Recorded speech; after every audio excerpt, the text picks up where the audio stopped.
Okay, so, well, a couple 8 people, so I'll get started with, I didn't feel like maybe I was really clear with what I wanted you guys to practice last week. And I know it's kind of nebulous, I'm like, you should practice this and this and some stuff. So I have made an assignment sheet for you. You don't have to follow it, but if you're like, I don't really know what to do, there was some stuff she said. This is a little more. So did you give us the recipe for sugar glass so we can do it at home too? I can. Well, I know, it's in the Art of Fire. It's in the Art of Fire, look it up. So, you know, if you don't want to use it, that's fine. But if you're sitting there like, man, I don't really know what to practice, I guess what I have written down is I would like you to practice, and I'll try and go over this in class today. You know, make like 10 transfer punties. Don't transfer them into anything, just make them, shape them on the marker, have a look at them, and see if they've got that shape that we're looking for. And then throw them away. The next thing I want you to do is gather and then air marker. And basically you're going to just gather, air marker, gather again, air marker, gather again, air marker. And when it gets to the point where you can't keep it symmetrical anymore, then go back and reheat it, strip that glass off into the strip bucket or into the clear recycle bucket.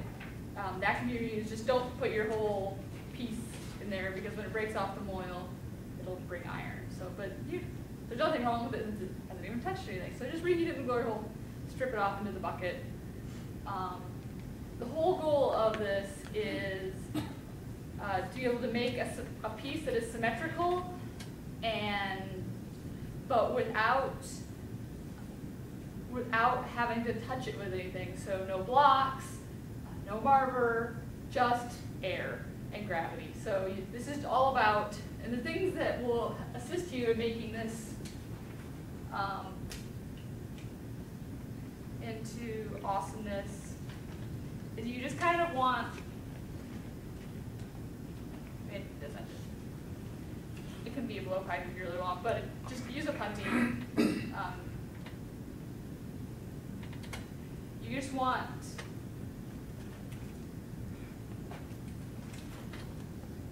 kind of that shape. As you gather,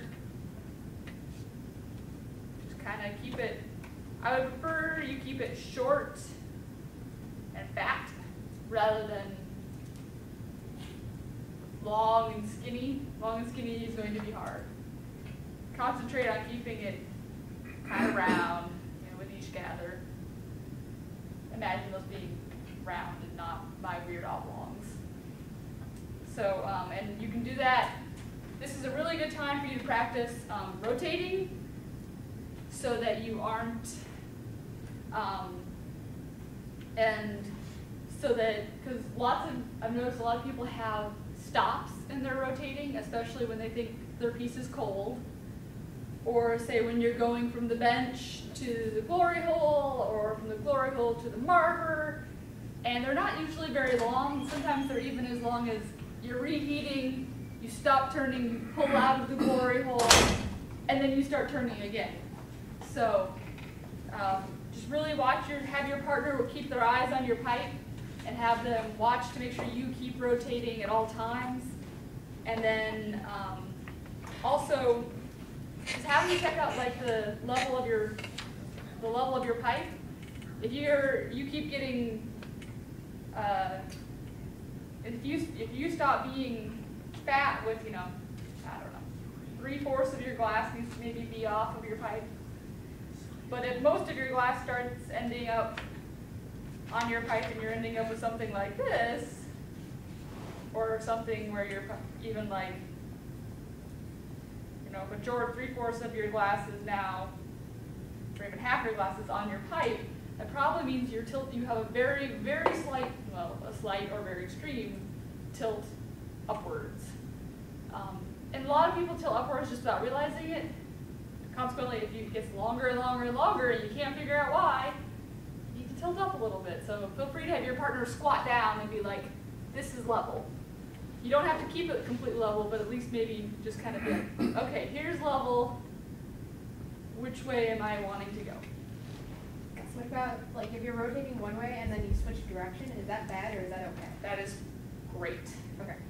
So we can switch Yes, directions. you should definitely be able to switch directions. In fact, that's a great That way to is- get something back under control, is starting to flop one way, because it's when it starts to Yeah. skew one direction, if you can't get it back the other way, it's just gonna keep going and wrap I was just itself making up. sure that wasn't Yep, like nope. as bad as stopping or, okay. Yep, just, a lot of times, some people will let it go a little more and then bloop, but it's just kind of up to you, but be able to spin both ways is going to be really valuable when you do cane, because if you always turn one direction, you're going to end up with a wonderful spiral at the end. So, yes, being able to rotate both directions is really important. Good question. One thing people could do, just to get a good feel for what level is just let it rest on the bench, you know, but you're actually still holding the weight of it and everything. And that way you get a feel for what level is. If I you think it can be tend to kind of go- hard if you're taller. Okay. Either way, you have a partner. Utilize your partner to have a look at what you're doing. So, you know, do that a couple times. This should be making your fingers and right here kind of tired if you're just gathering an air barber. That's good. You need strong fingers. And then say like for the next week, make sure you make like 3 clear cups. For like your second week of practice, I'd like you to do a little experiment with bar color. I would say, I don't care if you just drop it and throw it away, but I imagine most of you will want to make something out of it. But if you could drop it onto the blowpipe and then make a cup out of it, that way you can practice both skills. And our next class will be October 23rd for cane pulling. So you will all need to have some bar color then. Well, we will all pull cane that day, but for that following week you'll need it so you can practice. Okay, awesome. Does anyone have any questions from last week? Okay, well I'm going to try and hit a few things that I want to hit today, and then a couple things I noticed that maybe I didn't explain real well last week. And yes. Okay, so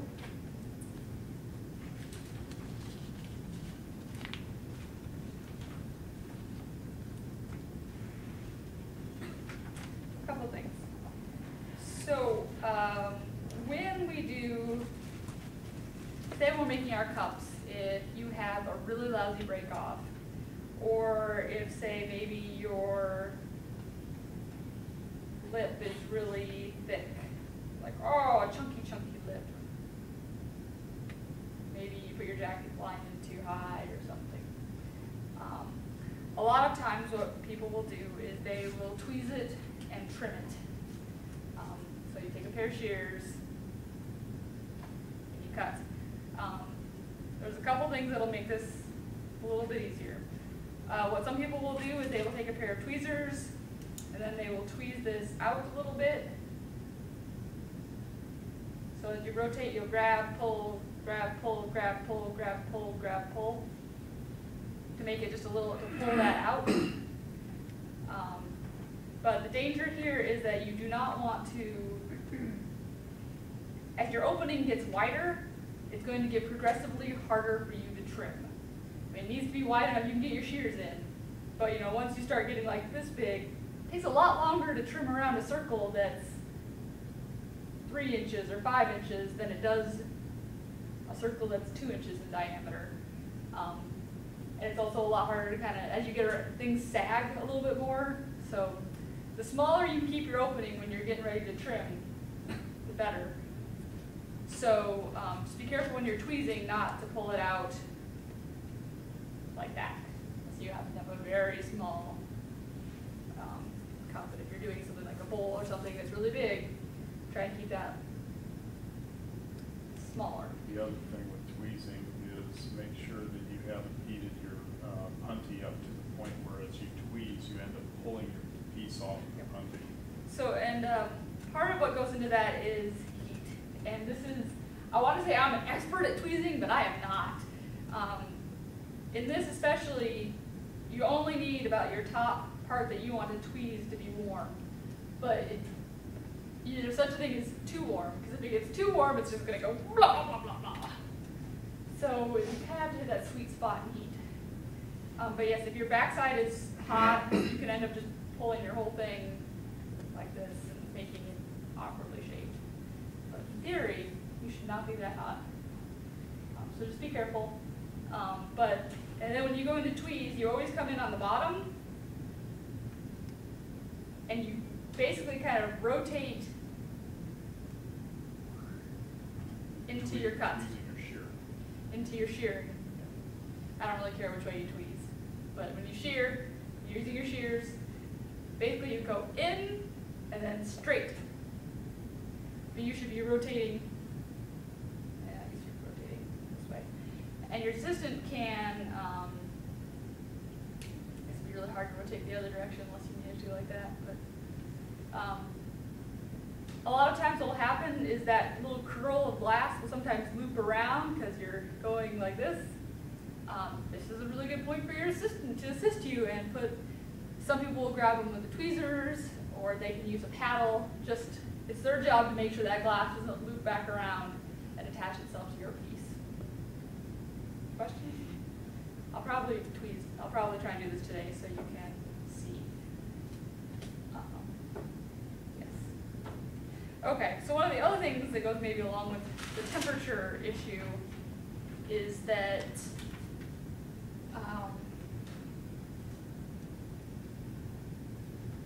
when we transfer in this club, a lot of times I know what we do is we tend to, we put our transfer on, we break it off, and your assistant goes over and heats it up, and then you come over and you're like, hey, I'll take it now, ready to go. One thing I learned that gives you at Haystack was you make your transfer, your assistant takes it back over to the glory hole, but as you're blowing your piece, you want your piece to be,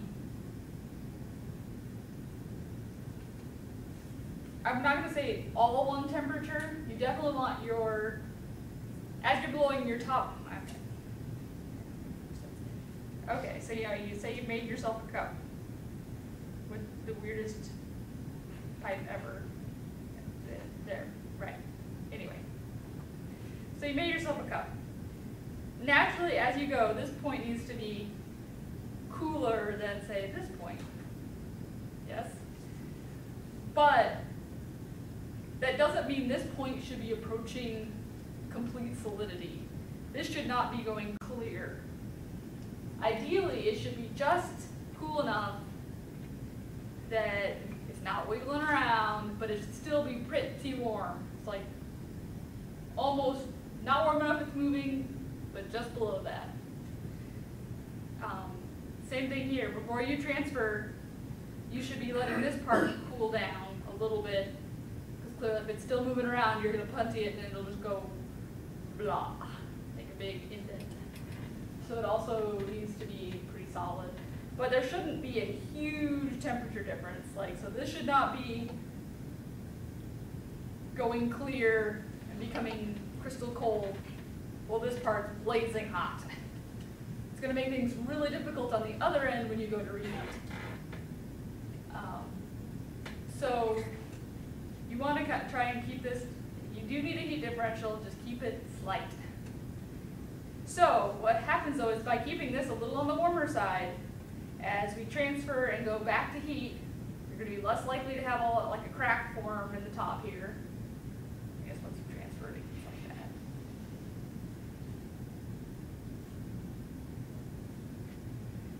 So you'll be less likely to crack it. And this part should still have a lot of heat. So for your first, as you've broken it off, your system needs to give it like one flash, and then maybe a quick heat on this top part, and And what we did at Haystack is they just bring you, you'd stay at the bench, they bring you the punty back, set it on the bench, you'd start rolling, they'd grab your blowpipe, go throw it away. And at this point, you're not really going to need to flash your piece if it's the right temperature many, many times to start with. You still want this to be a little bit solid, and this should still be solid because you haven't applied much heat. But your punty is going to be at its warmest stage. So if you didn't get it quite centered, you guys saw me use the tweezers last time when we brought it back, and I kind of ran it along the bench with my tweezers in the mouth. I was just checking for centering. So my tweezers are in the mouth. In that case, since I was pretty centered, so I didn't see a big difference. But say if you're a little bit off center, when you get to the high spot,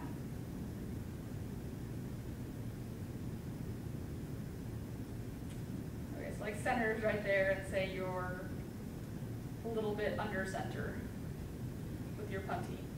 When you get to that high spot, so if you're, as you roll, one side it won't be completely symmetrical. You can stop in that high spot, take your tweezers and lift upward,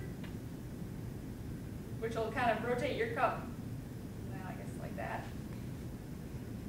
And that'll connect it with this little bit of glass that's over here, and then you kind of let it sag back down. So hopefully, if you've done it right, now your punty's not completely, it'll pull some of this glass over and hopefully kind of recenter it so you'll be on center. This doesn't work if you're way off. It's just like if you're slightly off, you can do a little tilt and back down. And it definitely doesn't work if your bottom is raging hot, because then you're just twisting your bottom around. So your bottom needs to be cool. So if you see me do that, that's what I'm doing. I'm just slightly recentering it. Does that make sense?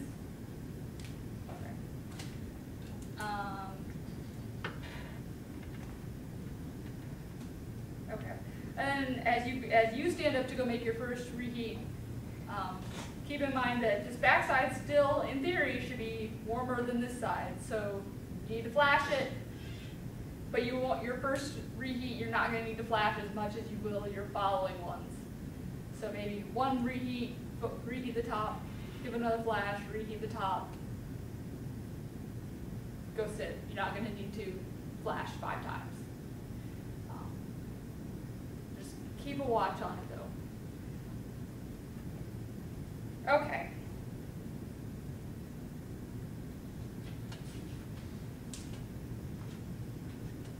What else do I want to talk about? Okay. Oh, the other thing I want to talk about is jack lines. Real quick.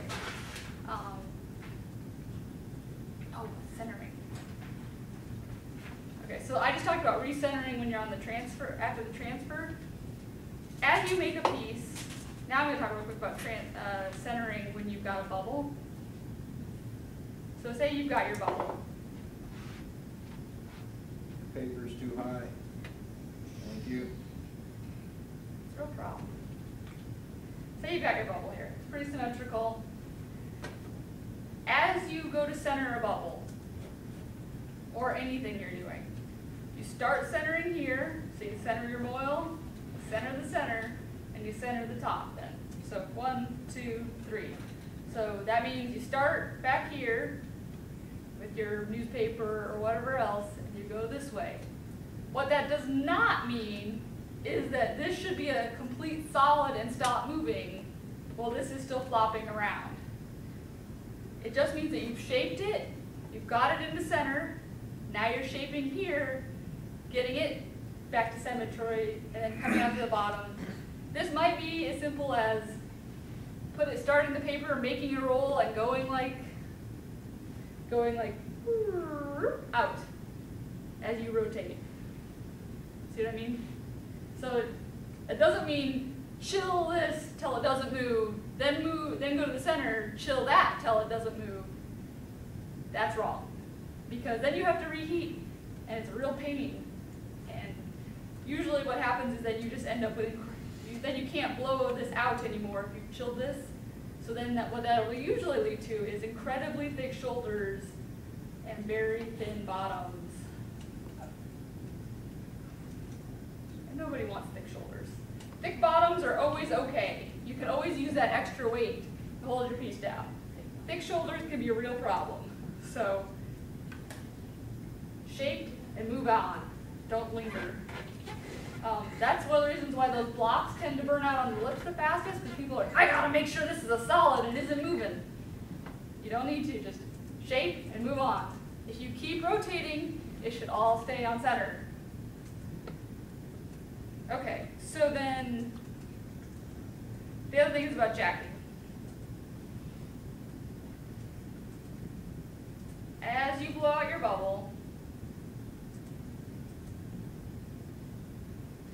pretending that this is entirely symmetrical.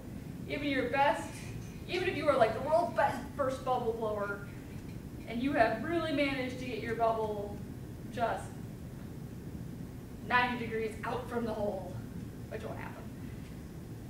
You don't want to put your jack line right here. You want to move your jack line out a bit. So say if you haven't made your world's most perfect bubble, if you jack right here, well now you've got ½ inch of glass. And this is also going to be colder, because this is going to be the coldest spot because it's near the metal. So if you come out a little bit, it's going to be easier to put your jack line in, and your lips are going to be thinner. So keep that in mind, that it's okay to come out an inch away from the pipe. An inch might be a little excessive, but it just depends on your shoulder width. If you're making a bowl and you want a lot of thick lip, feel free to come up here. But if you're making a cup, move it out. So just be, and remember when you put in your jack line, feel free to heat up your jacks.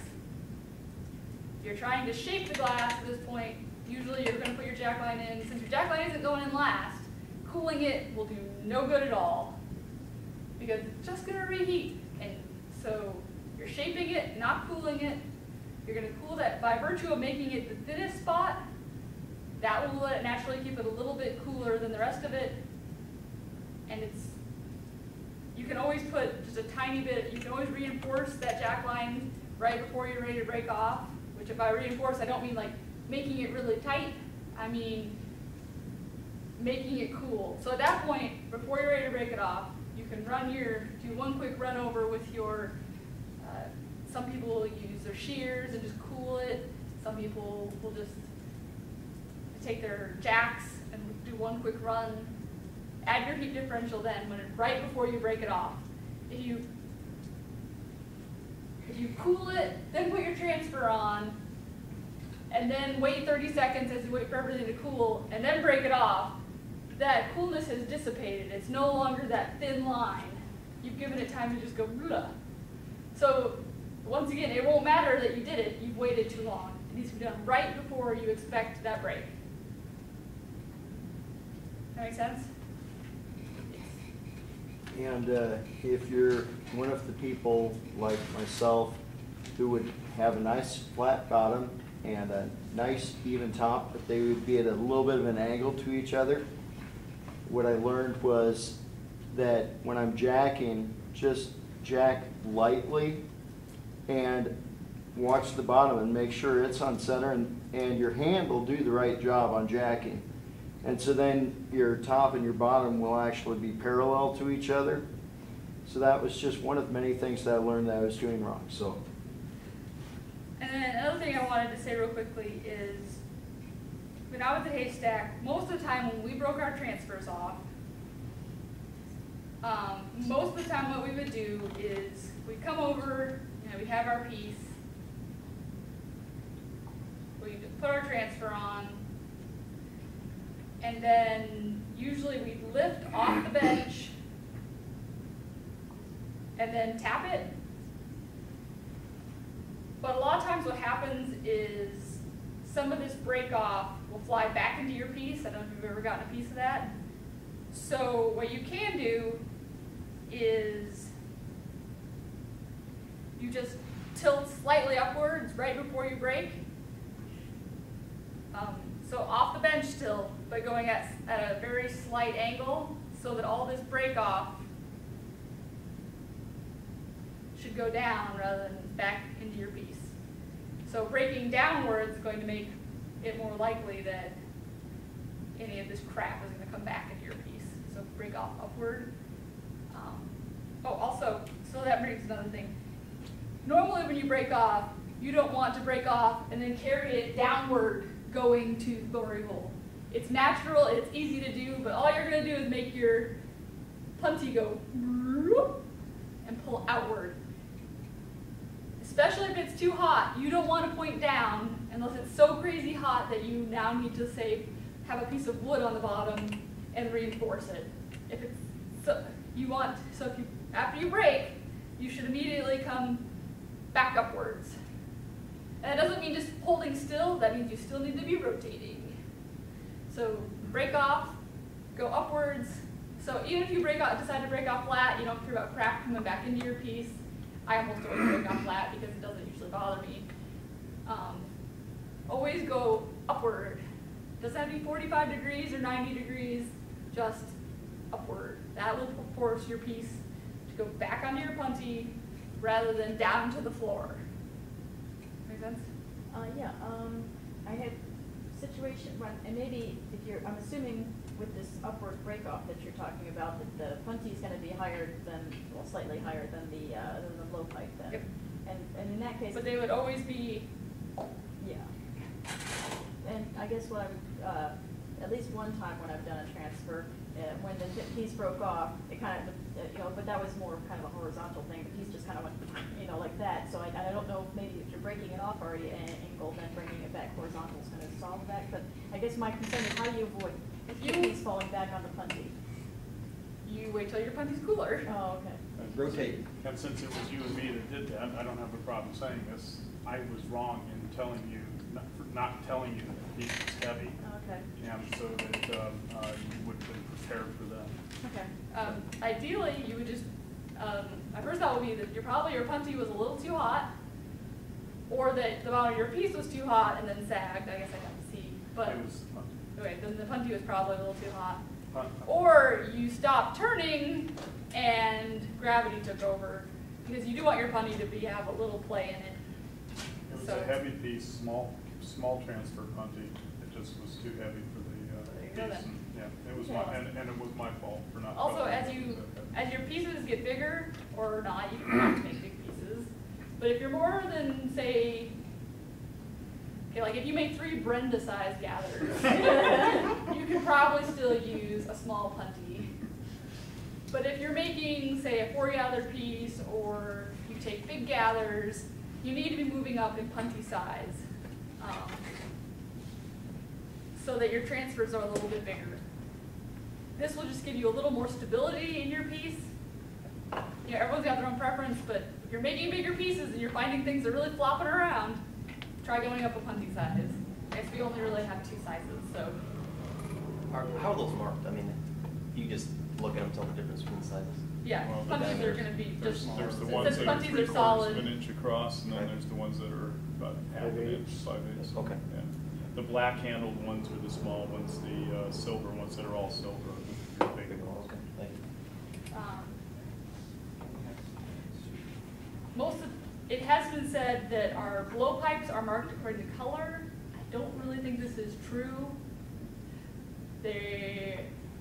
So you're gonna have to just kind of pick it up by feel. They do come in different, pipes come in different sizes.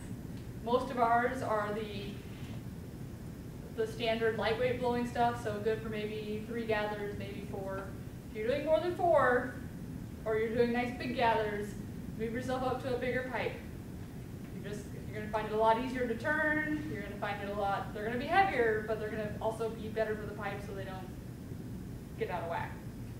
Pipes are kind of like, you've got all the colors that aren't purple, and those are the lightest weight ones. I'm sure there's some variety in them, but I can't tell.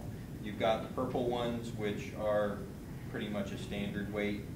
Then you've got the Spiral Arts punty. We've got one Spiral Arts which has no handle on it at all. It's all stainless steel. That's about the same weight level as the purple ones. And then you've got the super gigantic ones with the black hydraulic hose on the end of them that you can barely lift. And those are if you're only making Christmas balls. If you're unsure, go to Flower Arts webpage. They say right on them, like, here's about how many gathers. Steiner is not quite the same, but they will tell you how wide the tubing is on the main part of the body and how heavy, kind of how many gathers you can take. If that's standard, 3 or less. Since I saw it happen this last week, just to make sure everybody in the class knows, I witnessed a pipe that was glowing this far when somebody came out this week, and she had been in the class a year and a half ago, and she'd never been told that you only, if you have any glow to the pipe, you only want it to be in the end 2 inches, no more than 4 to 6 inches. And so just make sure everybody knows, don't heat past the weld. If you get the first couple inches glowing pretty good, a lot of times the weld itself will be a glowing line a couple inches further down, but you don't want the actual pipe itself glowing, because that's what causes all that black spit on the inside of your pretty piece, the scale. And so just wanted to make sure everybody knew, just, you know, just the end of the pipe. Okay, so next I'm real quick going to talk about bar color. If you work with bar color a lot, I don't need to worry about this as much. If you don't have much experience with bar color, I would like you to kind of practice with it to get a feel for it. Bar color comes in bars of color. You can break them using a chisel, or there's several types of bar cutters out there that we don't happen to own. I like to just use the big saw and go right through my color, and then dry it off before you put it in. A lot of studios that aren't us will actually have a color box that's specifically used for reheating color, or for heating up bar color. We don't have one of those. And when your bar color is small, say like 1 inch, maybe 2 inches tall, you can probably put it, I don't ever put mine directly into the annealer. I almost always put it on top of like Good former. of the pipe warmer and let it heat up for 10, 15, 20 minutes, and then I put it in the annealer. You can get away with it if it's a small piece, but if your piece has been dropped, which can cause small cracks on the inside, or if there's bubbles on the inside, which you can't tell, but like sometimes you'll get a bubbly bar. Those can create points of stress. So if you put it directly into the annealer, there's a pretty good chance that it might break apart. Especially as it gets bigger, it's going to be harder for it to warm up. So just keep that in mind. And there's certain colors that are going to be much more sensitive than others. So say like Orange. or like white seems to break a lot on me.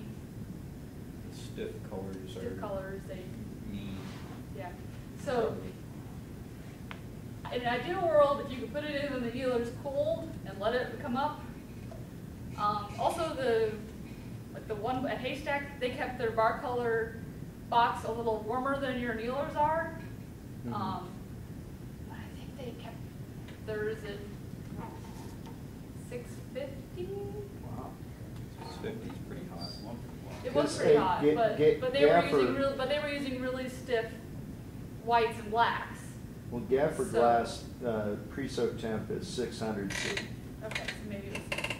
I just remember that anyway, you can adjust your temperature for what you're using. If you're doing something really stiff, 650. I think it was in between. It was hotter than we run it, but cooler than their garage. They had a garage there too. Anyway, so it'll be warmer than our annealers are.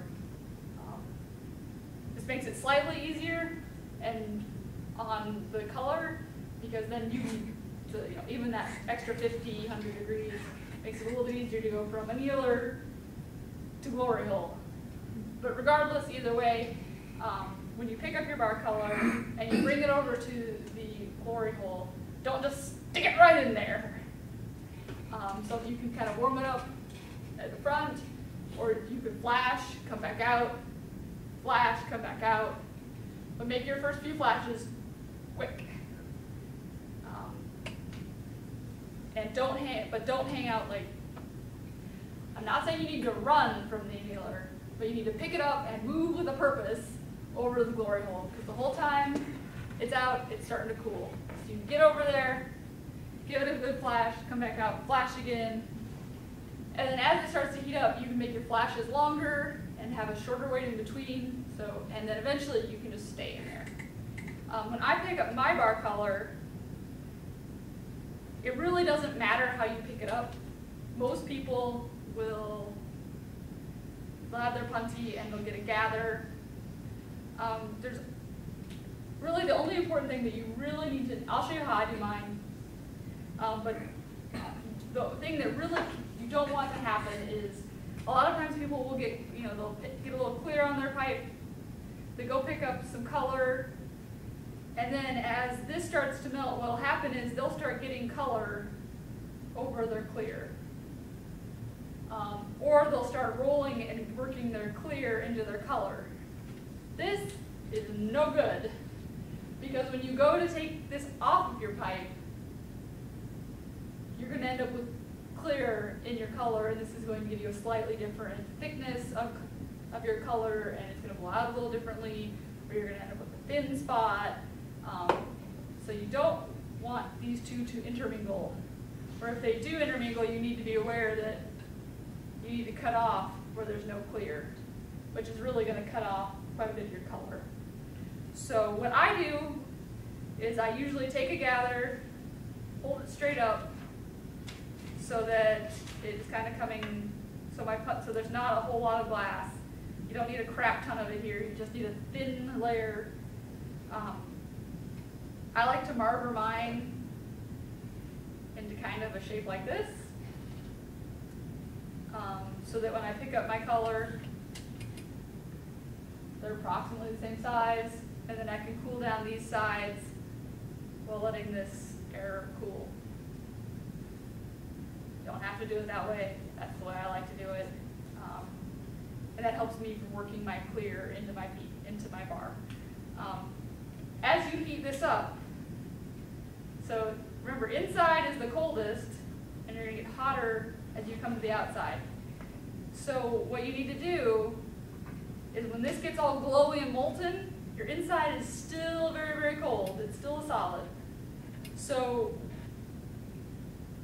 you need to cool this off, and basically you're just cooling it and reheating it, cooling it, reheating it, and that's just basically giving time for this heat to work its way inward, because you want the entire piece to be approximately the same temperature to be molten.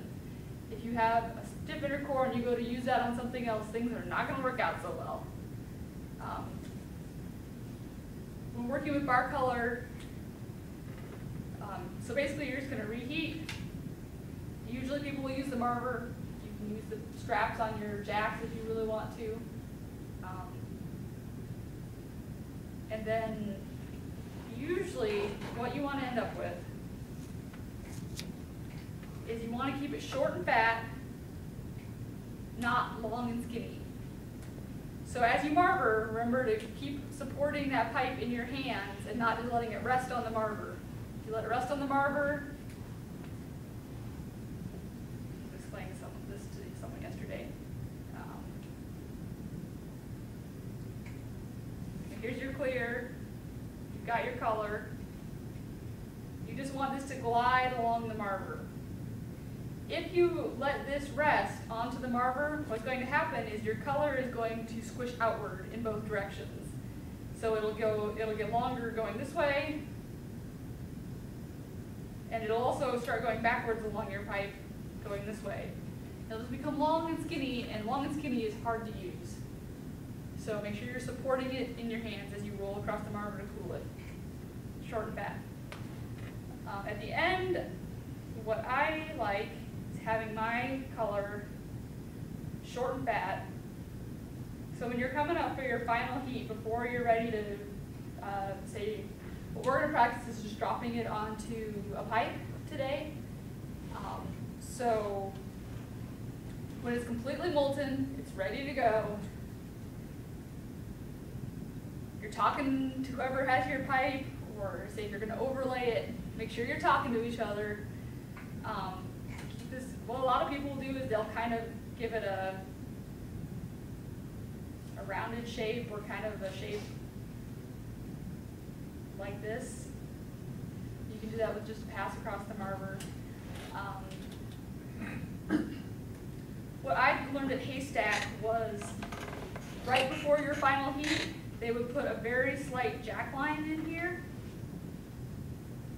I don't mean like tiny. I mean just a suggestion so that, I mean, those diamond shears only open so wide. So if you've got a big hunk of glass, which most of you probably won't, but if you have a big hunk of glass, it's really hard to get your diamond shears all the way around it. But by making this small, thin spot, you're going to give it a little bit of a place to sag. I have a picture.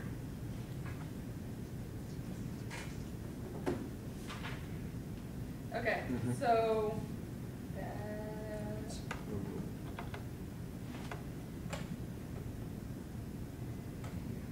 this, here they've got some bar color. Bring it down. The picture. No, not the magnification, just the picture. The picture's above the screen.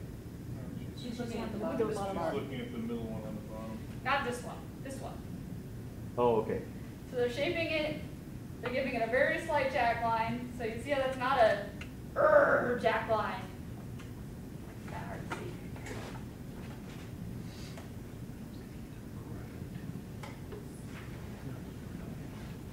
Stupid thing. See what I mean? No, not really, huh? Okay, there we go. It should be a button. Geez, TAs. Never had TA. Okay, well either way, but you can see how there's that slight indentation there. It's just giving it a spot. So one, you get your diamond shears around it. And two, when you other direction, out. Okay, let's try that. It's really terrible, isn't it? We're moving up a Would little you bit like, closer. to turn off the other lights? Yeah, The fluorescence at the end of the lights. I don't know if it'll help a whole lot. Either way, so you see how this kind of has a slight neck to it? There we go.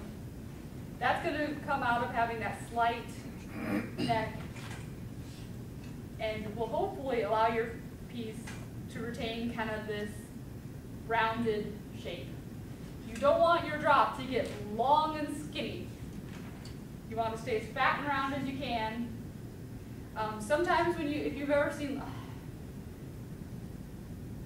I don't know, if you're on like some of the internet videos, or I've seen it done in quite a bit in goblet work, where someone will have a drop that they're doing, and you'll see someone shake the pipe, like they'll have the diamond shears and they'll shake the pipe a little bit real quick. What they're trying to do is trying to extend that down, because this thin spot should be the hottest spot on it. The bottom part's probably in theory the hottest spot, but since this part's thinner, it's still going to be hotter than this big blob. So that should be able to keep your blob, give you some place to cut. So when we're dropping color, this is the overall shape you want. If it's going on lopsided, so it should go on pretty symmetrical.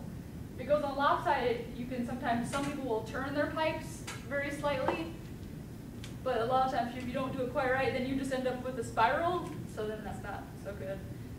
Or you correct with your diamond shears, or when you go to push it onto your piece, by just shoving it one way or the other. But the more symmetrical you can put the color on, the less you have to worry about thickness issues later. Is it possible to practice this somehow with clear glass as opposed to, or is this really something that we just have to jump right into the bar with? I didn't know if like creating the glob on another glass kind of thing. You could probably do it with clear, just create that shape. It won't be the same as heating it, and then knowing like how, unfortunately the clear will already be consistently all the way through. hot, in theory. So you can definitely practice the dropping, Mhm. but you'll have to actually get a sense for the heat, you'll need to do color. Okay. So once you've got it in that shape that I kind of just showed you,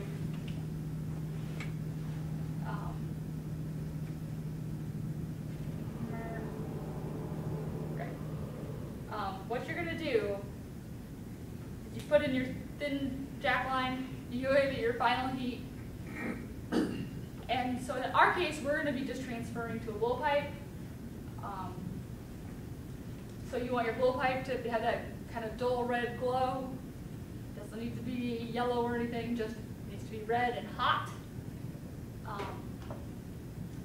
And so what you'll do is that person should be standing close to the person by the glory hole. You don't want the person using your color to have to walk across the room over to the person holding a pipe. They should be standing right next to you. So ideally what you should do is you heat, and when you're ready to drop that color, they should be standing. You always put the pipe on your foot, not on the floor, because you've got the stainless steel ones, it doesn't matter so much, but still, if you jam your pipe with the mouthpiece into the dirt, you're scratching it, you're making it really gross. And nobody likes bench blowing on a pipe that has nicks and scratches in it because it's really hard on your mouth. So put it on your shoe. It's a safe place for the bottom of the pipe. Hold it up as high as you can. The person with the color, rotate, rotate, rotate. You're going to come out. You hold it flat. The person that's holding the pipe will grab it with a pair of diamond shears. At that point, you go up to a 45-degree angle, and then the person with the diamond shears is controlling where this pipe goes. Your only job is to hold it at a 45. So they're going to lower the pipe down, and usually they'll say something like, hold. It's not your job to try and make things longer. If they say hold, you hold it still, which can be kind of a difficult task, because you're like, I'm holding still. Hold still, they're going to cut, and then they will lift the diamond shears up, and they'll still be under your pipe, under that color. They will lift up. Or they will sometimes say up or off. But you don't start pulling away till they tell you to get off in some manner. So, sorry, go ahead. Okay? When you're doing this, who do you assign the task as gaffer, and who do you assign the task as assistant? It is completely up to you.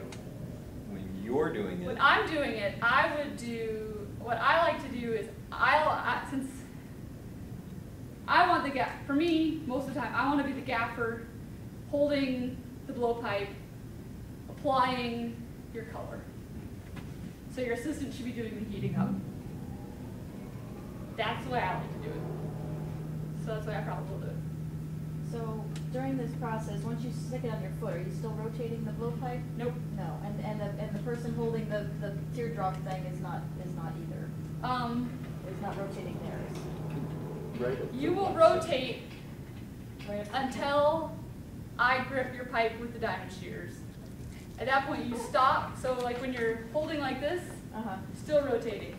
Okay. Once I grab and you go 45 degrees, you just hold. Okay.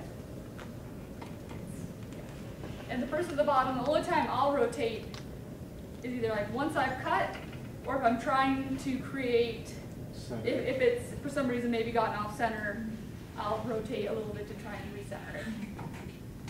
But then once you cut it, it's time to start turning it again. And then you just go throw the rest away. I don't like it when I don't let my assistants ever rescue any color off of, so when I cut this off, there's still going to be a good, this hunk right here is going to get left behind. That just goes in the trash because it's got clear in it and it's my color, and I don't want you to rescue any of it because you need to pay attention to what your gaffer is doing, not to rescuing this 10 cents worth of color. Yeah, I know that probably goes against some people's spendthrifty souls, but it's my color. I want people to chuck it so that you can throw it away and come right back and help me if I need help. If you want your color saved, tell them, otherwise assume they want it thrown. Here? When do you do drop application of color versus picking it up directly on the wet pipe? When do you do it? Normally, there's two ways to think of. I almost always drop my color nowadays for two reasons. It's completely acceptable if you create like a clear collar, you know, blow it out and then go pick up a piece of bar color and then reheat from there and then blow. Totally doable.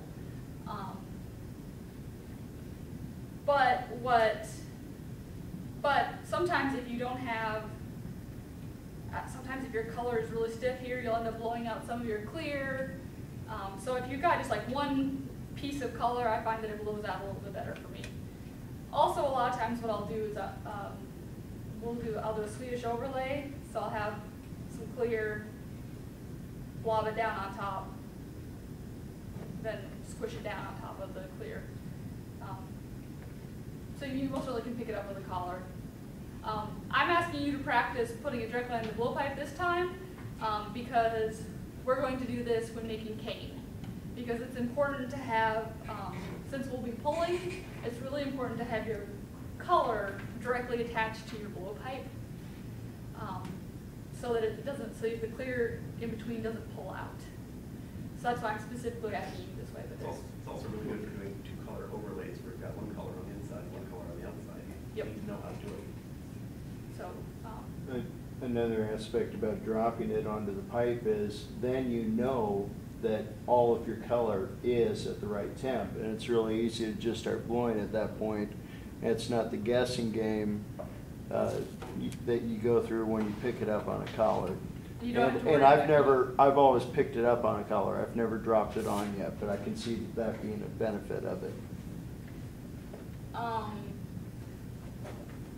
In our case, when you drop it onto the pipe,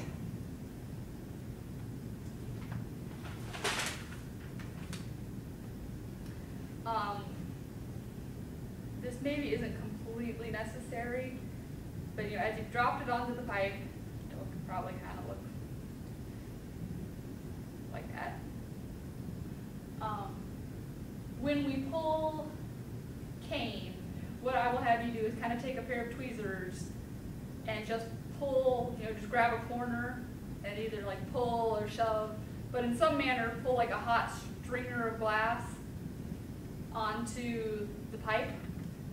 You don't necessarily have to do this when you're blowing a piece directly straight off.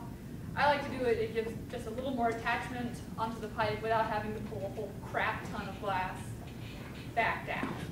And you can pull a little color back down if you want, just to make a better seal so that it's just more tightly adhered to your pipe so you don't have to worry about it just popping off. But in theory, both the pipe and the glass should be nice and hot. So,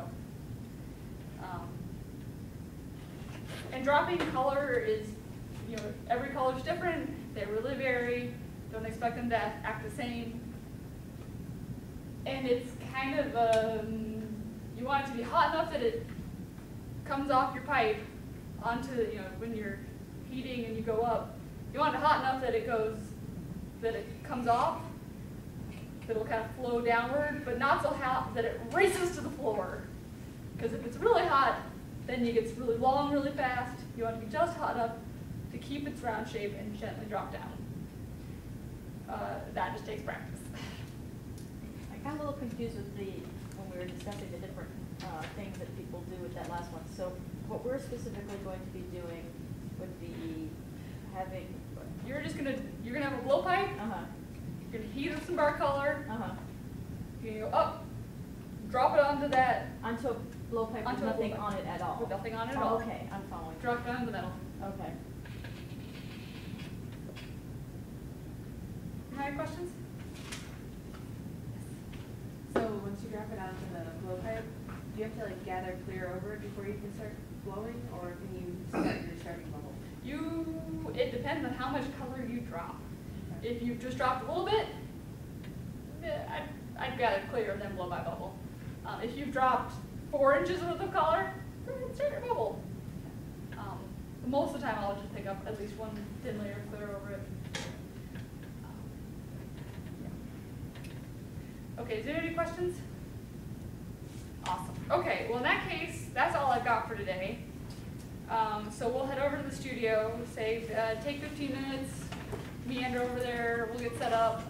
What I'd like to do today is I want to show you, I'm going to demonstrate, I'm going to show the cylinder again today. I will probably tweeze and trim,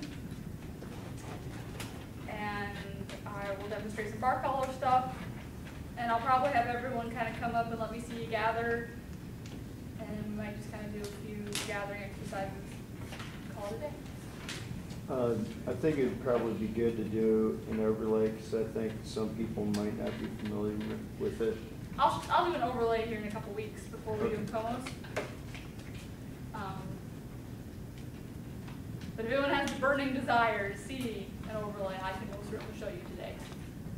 Let's But let it's everybody get just the one more. basics first. Yeah. That's just one more. Just one more thing. All right, so see you in like 15 minutes over there. Good.